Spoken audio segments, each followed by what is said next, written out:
Pero antes de eso, hay una causa muy importante que incluso está asociada a factores degenerativos, o sea, cambios por el envejecimiento del vitrio, que son el desprendimiento de vitrio posterior, ¿sí?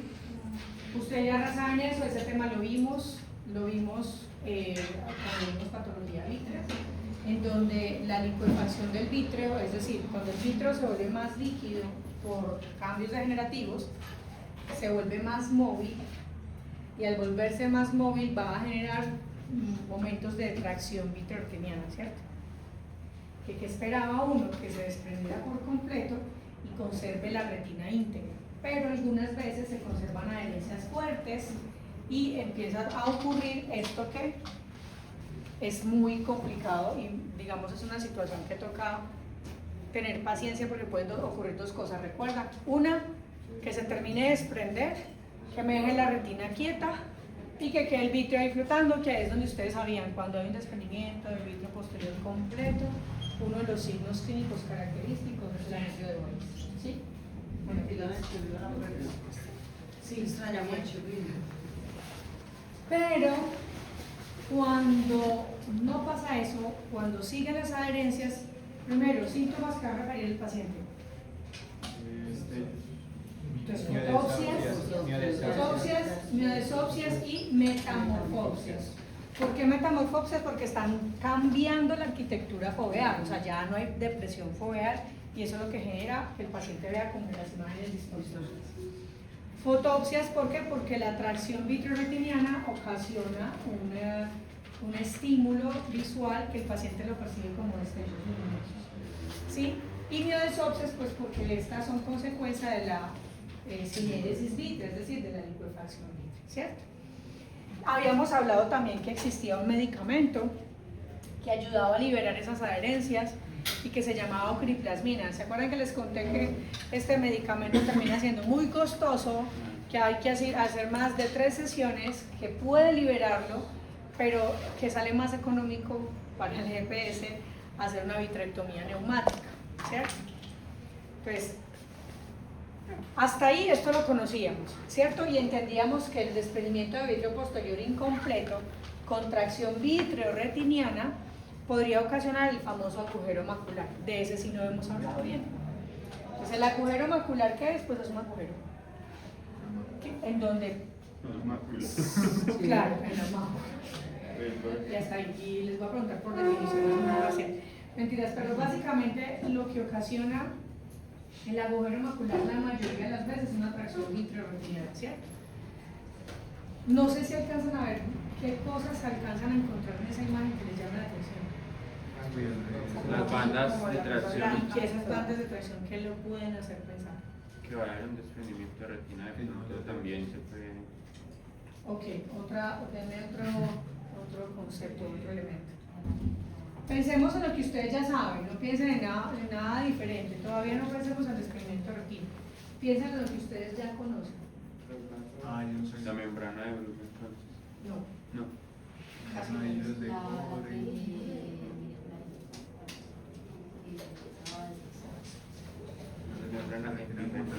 ¿Qué? Membrana epirretiniana. La membrana epirretiniana.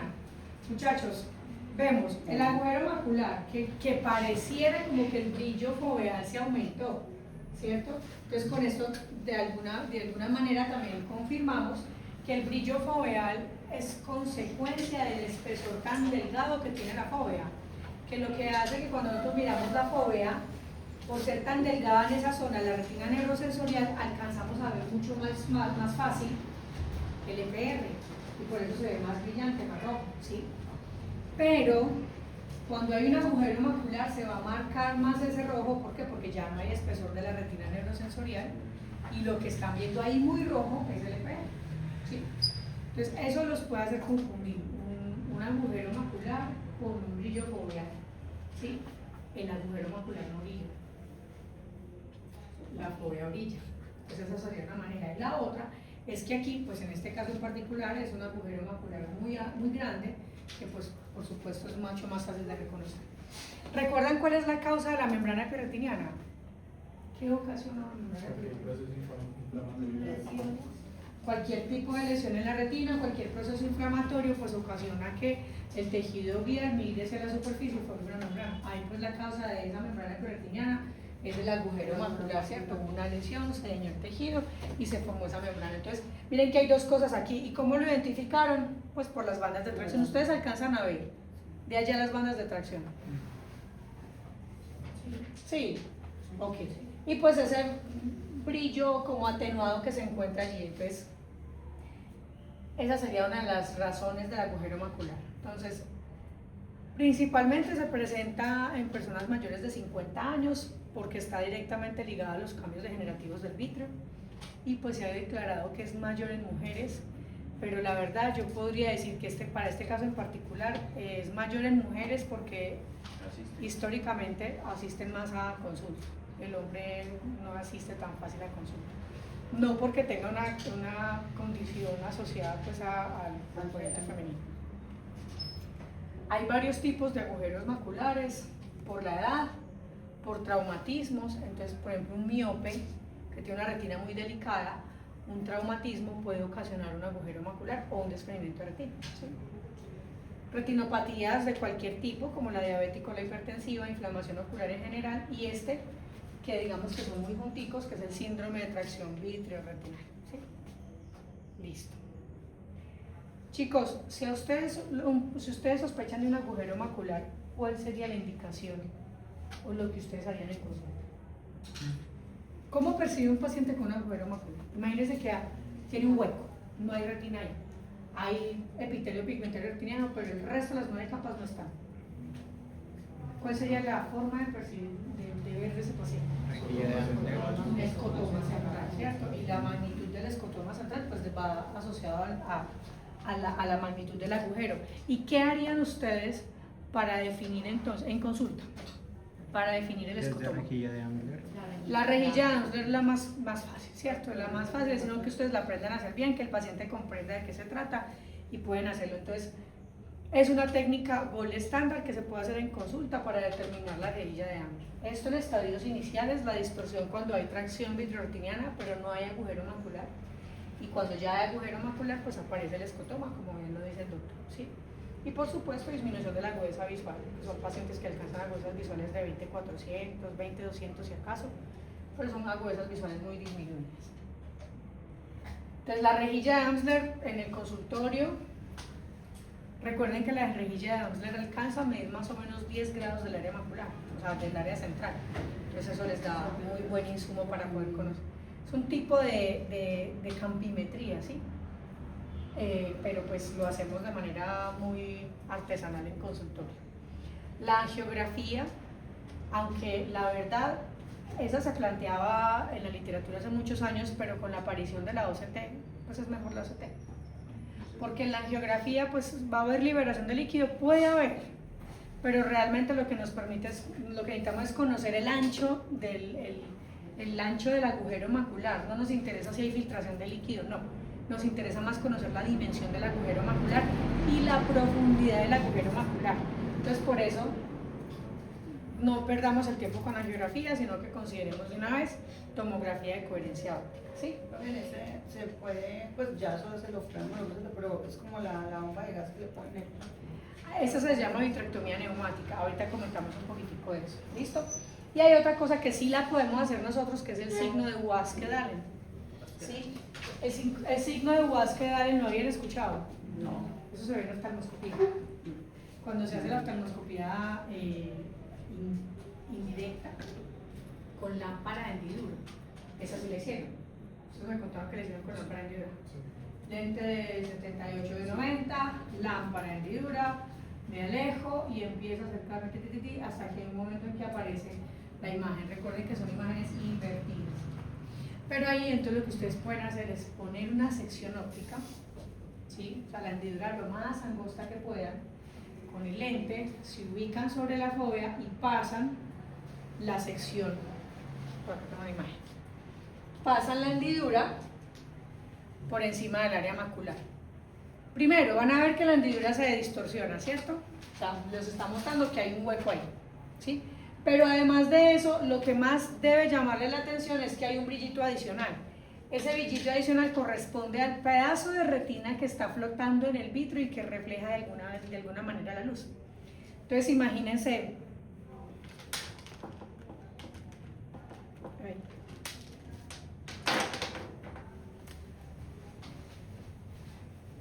epitelio pigmentario retiniano, agujero, ahí solamente vemos el epitelio pigmentario, el agujero, pero este agujero fue ocasionado porque el vitrio se llevó un pedazo de la retina, ¿sí?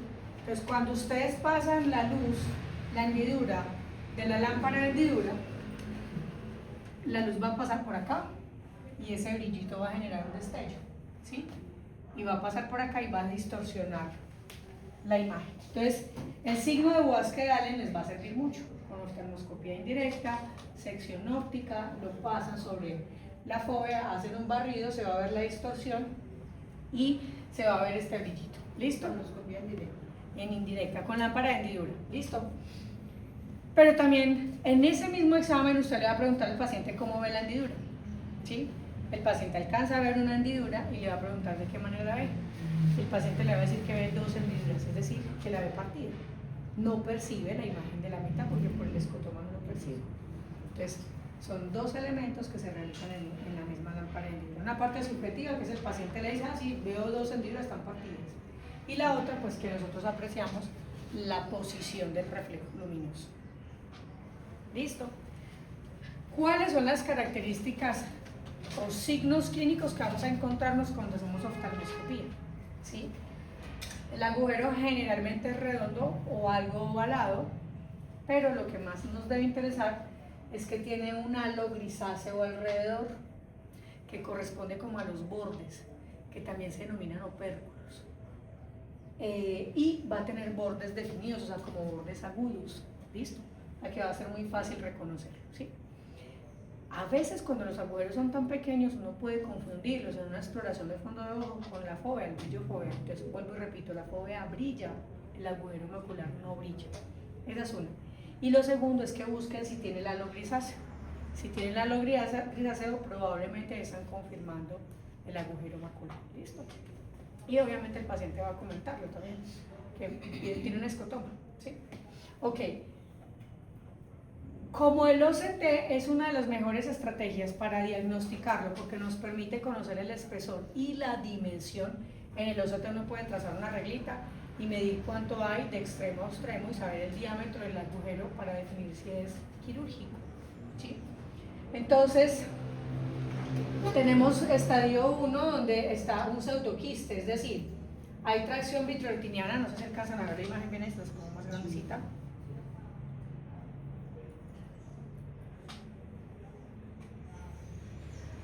Todavía hay tracción vitreoretiniana, o sea, todavía el vítreo está adherido a la superficie interna de la retina, ya se está llevando tejido y por eso se llama microquiste o pseudoquiste, ¿sí? Porque lo que está generando es como una burbuja llena de líquido.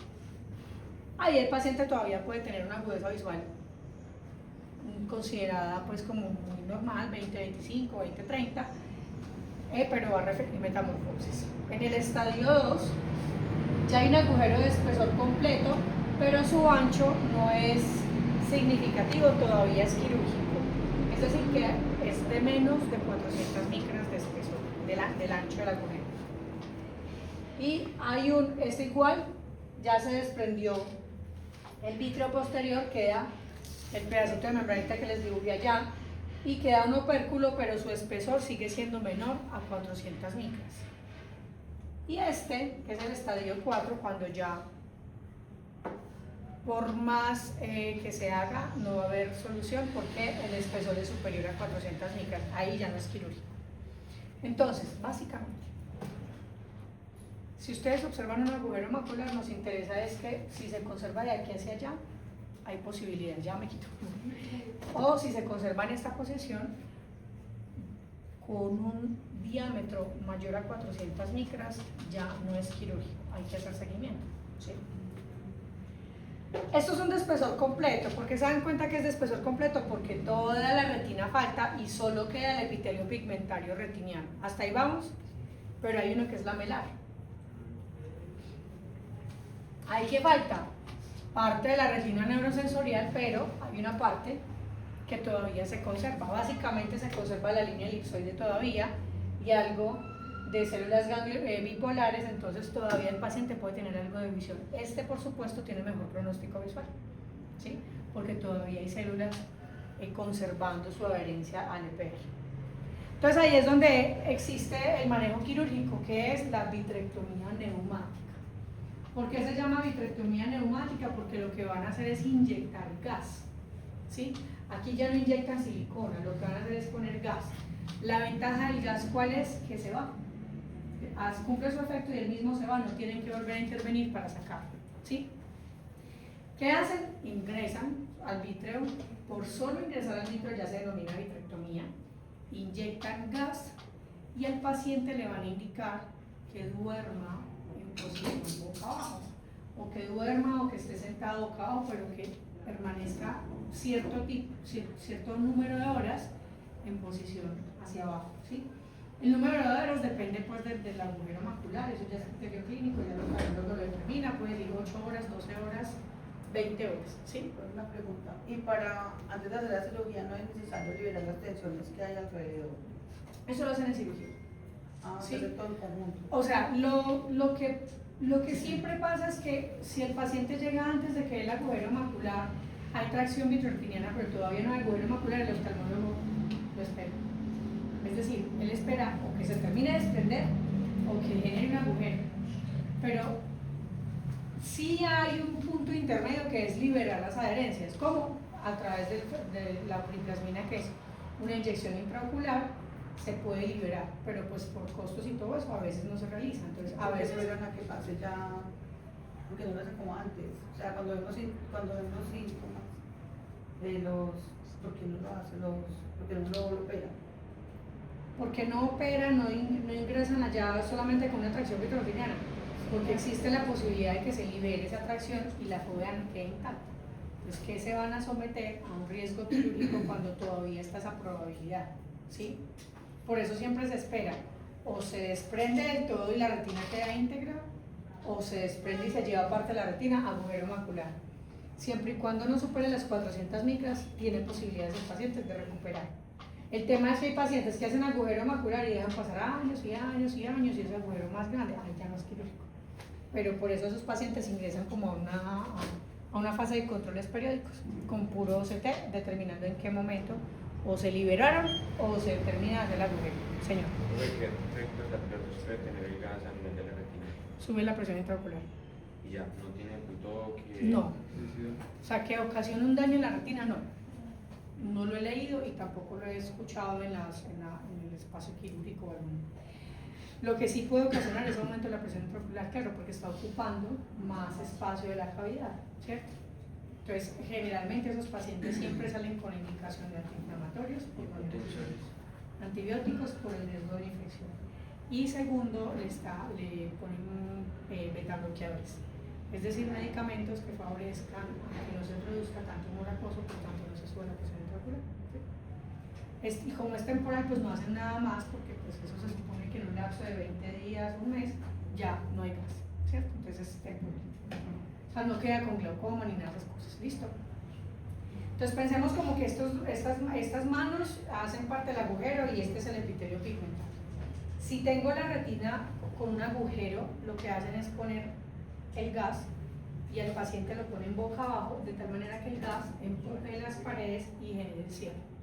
Por eso que el paciente pase tanto tiempo en esta posición. Si el agujero es muy grande, por más que genere el cierre, pues nunca va a haber sellado de la retina. Por eso es que se opera antes de las 400 micras. Si el ancho del agujero si el ancho es de aquí a acá, o sea, de borde del opérculo a borde del opérculo, es mayor a 400 micras, no es quirúrgico. Ya el paciente sabe que queda con un escotoma, pero queda ahí el riesgo de que por ese opérculo, pues tengo el EPR, el opérculo, se meta líquido vítreo, como está más líquido, y me termine de desprender, para que pueda terminar como consecuencia del experimento. ¿Sí? Por eso siempre lo pongo acá, porque esa podría ser una causa. La verdad, hoy en día el paciente cuando manifiesta síntomas, se le manda la tomografía, se descubre que hay tracción vitreoretiniana porque está pues desprendiéndose el vítreo y esperan.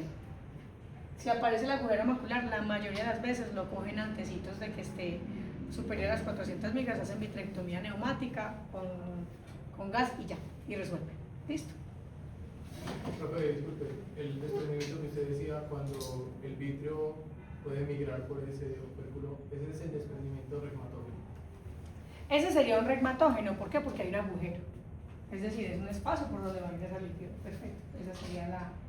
Sí, muy bien. Nunca lo había dicho de esa manera, pero usted pues lo hace muy claro. Listo. Entonces aquí ya vamos a hablar de los desprendimientos de retina. Primero, de verdad que existen como dos grandes grupos de desprendimientos de retina. El típico es cuando, o sea, este que es el típico, es cuando la retina neurosensorial se desprende del EPR. ¿Sí? O sea, el EPR se conserva adherido, pero la retina neurosensorial se separa. Ese es el desprendimiento retinal típico. Pero nosotros ya habíamos hablado de otro tipo de desprendimiento de retina, no sé si lo recuerdan. No. Las chicos, ¿Cuál es ese? era la fobiosis, era que... Bueno, la fobiosis porque da la fobia, pero la retinosis. Recuerdan entonces que la retinosis era un tipo de experimento de retina en donde se separaban a nivel de las plesiformes, podría ser las internas o las externas, ¿cierto? Ese es un tipo de desprendimiento de retina, no es tan típico, ¿sí? Es muy frecuente, por ejemplo, en las miopías degenerativas. Pero el desprendimiento de retina típico, clásico, es en el que ocurre una separación del EPR y el resto de retina neurosensorial, ¿sí? Entonces pasaría aplicar. No, conserva el EPR adherido y solo se desprende desde fotorreceptores para arriba, ¿sí? Retina neurosensorial. ¿Qué es lo que va a haber entre esas capas? Líquido. ¿Y ese líquido de dónde va a salir? Pues primero del vítreo, ¿sí? O puede ser líquido seroso. Ahí es donde viene la diferencia, ¿sí? Pero siempre va a haber líquido. En ese espacio que está separado siempre hay líquido. Puede ser líquido seroso, por ejemplo, en los experimentos de retina seroso ocasionados por inflamaciones abajo, en la tiroides, ¿sí? O puede ser vítreo por un agujero macular que ocasiona que el vítreo se meta, por ejemplo, al espacio retinal, ¿sí? ¿Qué síntomas va a referir el paciente? Fotopsias. Hace poquito leía un artículo de un retinólogo que decía que la mayoría de personas esperamos que cuando hay un desprendimiento de retina el paciente reporte como síntoma una nube, una mancha, es decir, esperamos a que el desprendimiento de retina esté tan avanzado que ya hay compromiso del campo visual, pero hay signos que avisan antes de que ocurra el desprendimiento de retina y son estos dos: fotopsias, ¿sí? Que es de esos momentos en los que se está desprendiendo la retina, pues ocasiona la sensación de destellos, pero también las miodesopsias. Entonces tenemos que sí normalizar el hecho de que las miodesopsias aparecen cuando hay licuefacción vítrea, que es una condición benigna, simplemente degenerativa, pero eso también puede estar hablando de que puede estar ocurriendo más cosas. Entonces, cuando hay miodesopsias, por favor, sírvanse a revisar bien la periferia, ¿sí? ¿Por qué puede ocurrir la miodesopsia? O la licuefacción vítrea, que ocasiona que unos espacios sean más líquidos y generen esa sensación, o la liberación de pigmento que genera el desprendimiento. Cuando se separa la retina neurosensorial del EPR, hay liberación de pigmento. Y ese pigmento, el EPR tiene pigmento, ¿no? Y ese pigmento va a quedar en el vítreo y va a generar también la sensación de miodesopsia. Entonces, por eso es muy clave que no es la única causa de miodesopsia, no es un desprendimiento de vidrio posterior, que también podría ser sinónimo de un desprendimiento de retina. Por eso hay que revisar bien periferia, porque puede ser eso, ¿sí? Y pues el más típico, que es el defecto en el campo visual. Por gravedad, la mayoría de las veces el desprendimiento de retina superior, ¿cierto? O sea que el paciente lo que va a percibir es compromiso del campo visual inferior. Pupila de Marcus-Gunn, ¿la recuerdan? Defecto pupilar aferente relativo. ¿Cómo es esa? O sea, no es que sí es acomodativo, pero no.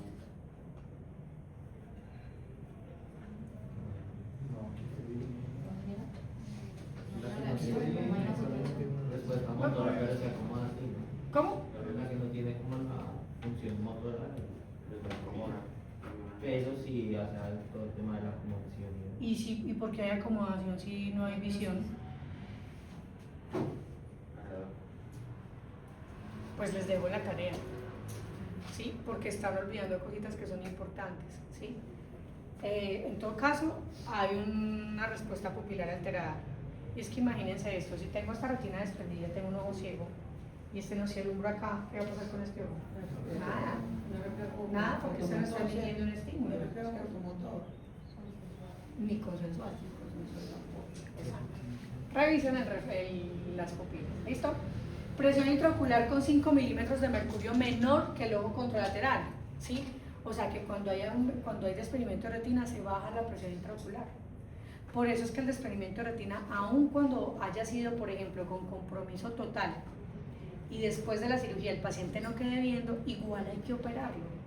Igual hay que ponerle o silicona o hay que sellar. ¿Por qué?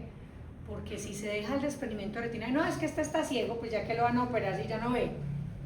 El desprendimiento de retina genera un colapso y termina el paciente en una tisis bulbi, o sea, en una atrofia ocular.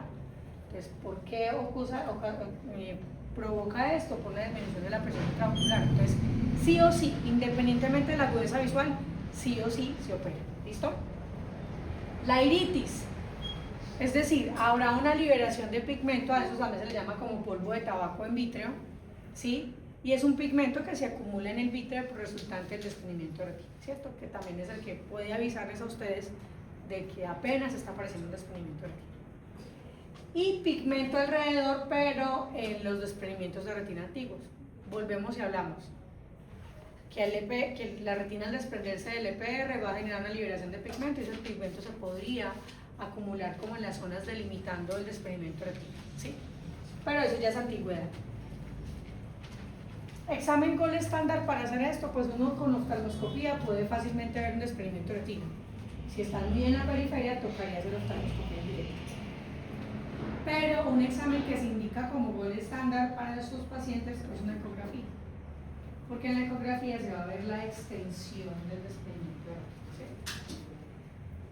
A pesar de que haya, por ejemplo, medios transparentes, con una ecografía se declara el desprendimiento de retina. A veces no las indican porque es muy evidente el desprendimiento de retina con oftalmoscopia, entonces pues para qué gastan más tiempo a que el paciente vaya, se haga una ecografía y regrese a consulta, simplemente indican la cirugía. ¿Listo? Y esta es la clasificación que ya la habíamos discutido alguna vez. Entonces decimos que el desprendimiento de retina es regmatógeno. Mire cómo se escribe regmatógeno cuando hay una ruptura o un desgarro retinal.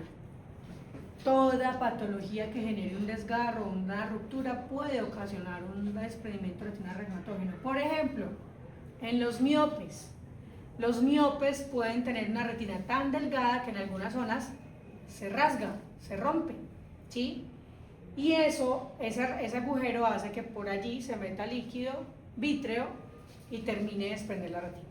Es un ejemplo, un trauma, un traumatismo, un golpe puede ocasionar un desgarro retinal y por allí continuar el desprendimiento retinal, ¿cierto?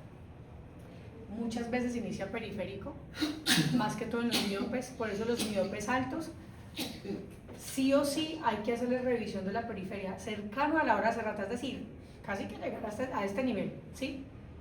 Porque es ahí donde más ocasionan los desprendimientos de retina. Exudativo o seroso, generado por otra patología ocular que produce exudación. Ustedes conocen muchas ya. Menciónenme unas 4. Diabéticos. Metamos diabéticos e hipertensos ahí para que no me digan. No, ¿cómo así? Diabéticos e hipertensos, ¿cierto? Ahí hay liberación de líquido, ahí hay exudación. Es más típica la exudación en el paciente diabético porque las paredes de los vasos están carentes de pericitos, entonces son más permeables. Esa es una patología que genera exudación. ¿Qué otra? Degeneración macular relacionada con Degeneración macular, claro, porque ella genera una ruptura de la barrera hematorretiniana, ¿cierto? Una posibilidad de una formación de tejido neovascular por debajo del EPR y eso genera un desprendimiento de retina serosa. Uveitis, sí. ¿Qué uveitis? Uveitis posterior. Sí, claro, pero ¿cuál tipo de condición?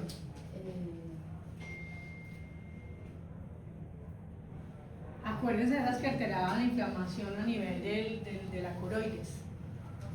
Acuérdense que había uveitis inflamatorias en enfermedades que ocasionaban alteraciones de los tejidos pigmentados.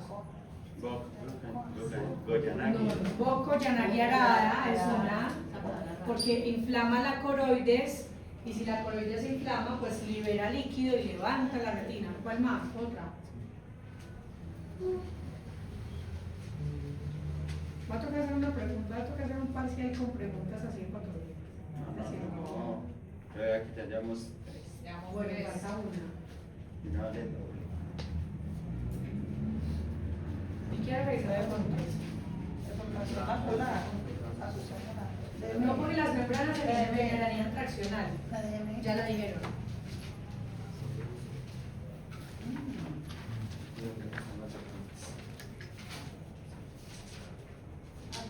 Generan inflamaciones vasculares coroideas. ¿Cuáles? Una hemorragia vítrea, porque cuando se No, absorbe no genera traccional.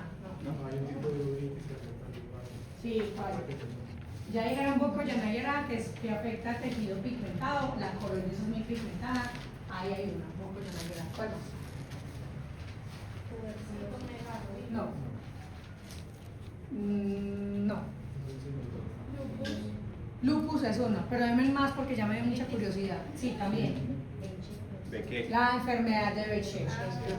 La enfermedad de Behçet. Procesos inflamatorios coroideos. ¿Qué va a hacer? Liberación de líquido, mucha. ¿Sí? Y va a levantar la retina. Muy bien, no, muy bien para los apuntes. Si aprendes todo eso, es muy duro. Sí, es muy duro, pero pues, ¿qué más le vamos a hacer para que estudiara? ¿Para qué más Claro. Listo, chicos. Entonces ahí está. Cualquier inflamación, más que todo coroidea, es la que va a generar un desprendimiento seroso de retina. ¿Sí? Traccional, entonces ahí sí. Tracción por membranas vitreotinianas. ¿Qué patologías me pueden generar un desprendimiento de retina traccional? Entendiendo que las membranas estarían en el vítreo, ¿cierto? Y que alteran esa relación entre vítreo y retina. ¿Cuáles? Hemorragias vítreas, retinopatías diabéticas e hipertensivas, todas las que puedan ocasionar vitreoretinopatía proliferativa. ¿La recuerdan? Vitreoretinopatía proliferativa, que se escribe PBR. Listo. Y pueden haber combinados, es decir, pueden haber que en la misma condición, el mismo experimento esté ocasionado por membranas y por desgarros. Entonces sería mixto, sería una combinación entre el reumatógeno y el traccional. ¿Listo? En esta primera imagen, esos puntitos blanquitos. Más bien parece algún tipo de exudación coroidea, porque miren que está por debajo de la retina. ¿Sí? Habría que revisar cuál es la causa, porque mira que tiene también algunos cambios acá a nivel de la papila.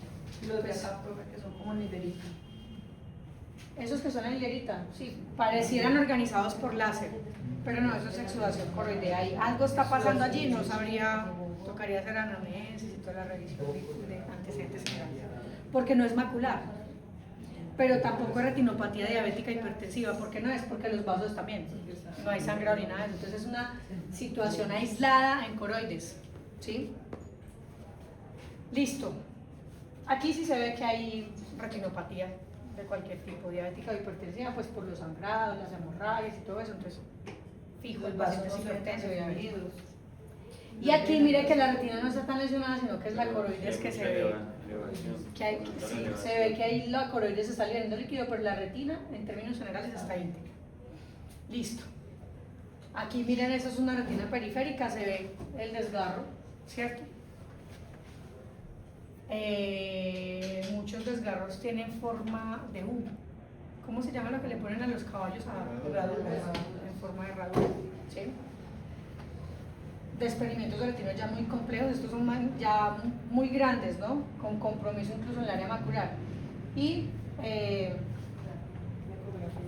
la ecografía, que es el examen gold estándar para eso, pero más que todo se hace cuando hay medios opacos o cuando es muy difícil precisar el experimento de retina.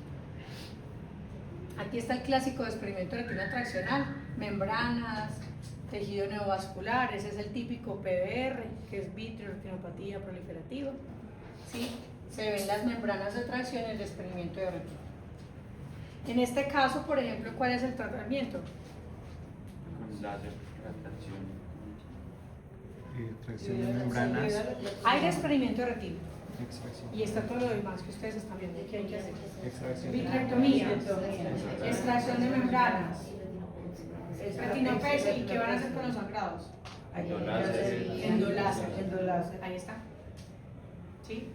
La retinopexia puede ser o con el mismo láser o que el doctor decida, porque el experimento está muy amplio, poner silicona. Ya eso es criterio. ¿Sí? Pero miren que tenían que hacer membranas, hacer fotocoagulación porque tienen que cauterizar todo eso. Fijo, toda esta neovascularización me está diciendo que atrás hay áreas de isquemia y eso siempre lo tienen que tratar con láser. ¿Listo? En el exudativo, pues ¿cuál será el tratamiento? Principalmente manejar la enfermedad de base. Si sabemos que todo está ocasionado por una enfermedad, una inflamación severa en la coroides, pues hay que manejar la inflamación primero. Porque si no va a seguir liberando líquido y va a seguir desprendiendo la retina. Entonces el manejo será, si es sistémico, si es un lupus, es una artritis, pues el manejo es sistémico con corticoides, con hidroxicloroquina, o si, bueno, casi todas las que mencionaron son reumatógenas, ¿no? La enfermedad de Behçet y la Bonco-Yarayera también son manejadas con el reumatólogo, entonces, ¿Qué significa LCO? líquido subretinal. Listo. Pues exámenes pueden hacerse muchos, ¿no? Pero una tomografía no tiene sentido, a menos que usted sospeche una retinósquisis, que ahí sí les permite ver las áreas, las capas de la separación. Pero si es un desprendimiento de retina clásico, con una ecografía es suficiente. Se piensa, por ejemplo, en la angiografía cuando se sospecha de un desprendimiento de retina serosa. ¿Sí? ¿Por qué? Pues porque se busca es que el paso de la angiografía entre los vasos coroideos pues muestre cuál es la zona de la coroides que está filtrando líquido. Pero no es más que eso. ¿Sí? Entonces, en este caso, la angiografía se indicaría solo para el desprendimiento de retina exudativo. ¿Sí? Para el traccional o los otros desprendimientos de retina se indica más bien la ecografía. ¿Sí? Listo. Y esto que ya ustedes se lo saben, habíamos visto también el cerclaje como una alternativa. No es la más utilizada. Las más utilizadas son las vitrectomías, la retinopexia, el endoláser, la inyección de silicona o incluso gas, porque acuérdense que el gas también se puede indicar para adherir retina. Y poco utilizada el cerclaje. ¿Sí? Creo que eso es una cirugía. No sé. No. Bueno, pues ahí se ve un desprendimiento de retina total con un desgarro, por ahí fue donde se metió el líquido. Lo que está haciendo son las cánulas, una que genera luz y otra que lo que está haciendo es adherir tejido o hacer la fotocoagulación o agregar silicona, que para ese tipo de desprendimientos ya lo más probable es que sea silicona, ¿sí? Con mal pronóstico visual, ¿por qué? Porque está muy extenso el desprendimiento retinal. Pero al menos lo que se hace es conservar la estructura del globo ocular y no generar como consecuencia una atrofia ocular como una tisis. ¿Ah? Un oftalmólogo tiene que ver muy exacto el punto que va. Pues imagínense la precisión. A mí me da mucha risa porque yo pues conozco muchos oftalmólogos o muchos amigos que tienen unas manos que son como 2 dedos míos, parecen como de construcción. Y yo les digo, ¿usted cómo hace? Porque son pinzas muy pequeñas y eso hacen nudos y todo. Y yo le veo los dedos tan gordos que me das como miedo. Yo, ni urólogo ni oftalmólogo, ¿cierto? Qué miedo. Bueno, pero es que el urólogo, pobres hombres. Listo, y este es un paciente con un antecedente de desprendimiento de retina, ya tratado con silicona. No sé si alcanzan a ver como algunos brillos, porque la silicona obviamente es más reflejante, ¿cierto? Quedan algunas cicatrices. No, con el indirecto, con el casco. No, esos son las cámaras retinales que generan esta fotografía tan amplia, son cámaras que toman segmentado. O sea, es una cámara que le dice al paciente, mira allí, tanto, mire allí, porque empieza a desplazar, a tomar en varias posiciones y a tomar segmentos diferentes. Y luego hace una reconstrucción. Pero eso no es posible con una cámara, una foto y ya no. Toman varias fotos y reconstruyen. El fondo de ojos de las fotografías más difíciles de hacer porque a veces no quedan Yo he estado con Ana María, alcanzamos a ver la la sangre. Ay, eso Ay, se ve divino, bonito. eso se ve divino. ¿Cómo se ve? ¿Cómo hace el flujo pero lo hicieron en el fondo de ojo? Porque nosotros lo vemos todo el tiempo en la pared. Yo le compraba yo para colocar el celular y colocamos ahí y se veía, pero perfecto. Divino. tan bonito. Muy bien. Listo. Y una complicación es pues que el vítreo, perdón, que la silicona puede llegar a migrar a cámara anterior y pues generar un pliegue, ¿cierto? Desde ocupar toda la cámara anterior, por supuesto esto va a generar endotelio, daño en el endotelio. Ustedes saben que todo lo que ocasiona daño en el endotelio, opacidad corneal, altera la transparencia corneal, ¿cierto? Pero eso la mayoría de veces ocurre cuando hacen vitrectomías con silicona y no ponen lente intraocular, ¿sí? La verdad no, el planteamiento es que el cristalino está en esa posición precisamente porque lo que está haciendo es una barrera, es decir, está separando la cámara vítrea de la cámara posterior y a su vez de la cámara anterior.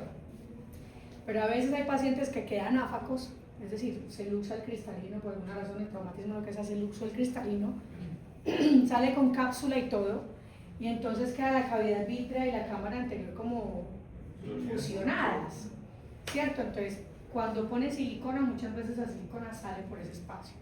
Por eso es que lo ideal es que les pongan o implante lente intraocular. ¿Y para qué si no va a haber? Porque estamos pensando en que es una barrera. O hay una cosa que se llaman anillos de tensión capsular, que son unos segmentos que templan la cápsula cuando queda cápsula. Pero algunas veces, si el paciente tuvo un traumatismo donde además de eso se luxó el cristalino, ahí no hay forma de poner ni lente intraocular ni anillo de tensión capsular, que es donde más pasa esto, ¿señor? ¿Cuánto se pone? ¿Cuánto qué? ¿Cuántos años? No, solo uno, que tensa la cápsula, pero solo 6 cápsulas. O sea, si de pronto hay catarata, sacan la catarata y queda la cápsula, pero no van a poner Así lente es. intraocular porque el paciente es ciego, entonces le ponen un anillo que templa la cápsula, pero no están haciendo nada más. ¿Sí? ¿Hay riesgo ahí que un paciente haga por pronto como que combine los dos, amuracoso y vitrio y haya una liquefacción? ¿O no? No, sí, claro, por ejemplo aquí hay vitrio, aquí hay, bueno, esto es silicona, pero sería algo parecido. El vitrio es un poquitico más denso, entonces sería como una burbuja en cámara Pero no anterior. se mezclan como tal, no se No, disuelven. no sé, como un sancocho no se disuelven, siempre va a haber separado porque las características gelatinosas del humor vítreo no permiten que haya esa unión así tan compleja. Listo. Y este, que ya ustedes lo habían visto, la retinosquisis, que ahí básicamente es reconocer en dónde está la separación de las capas. No voy a hablar mucho de esto, ¿sí?